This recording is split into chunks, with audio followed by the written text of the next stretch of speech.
Nyonso nakosala na mokili oyo kaka mpona kokumisa mokonzi na bakondi.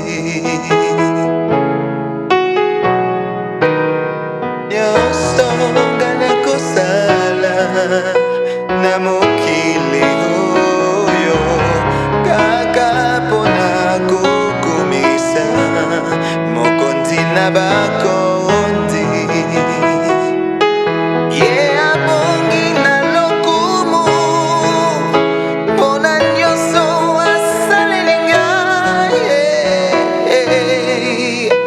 na loboko na ye ya nguya abimonisi Nzambe mpe abateli ngai tekino lelo elongo na Mesia tokosala bikamwa kati na bomoi na biso mpo nguya na Nzambe emonana ya solo.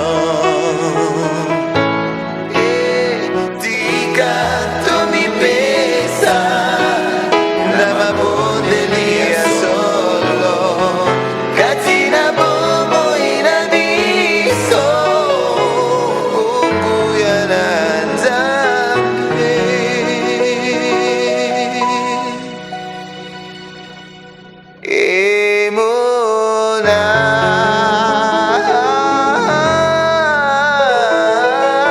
emonana.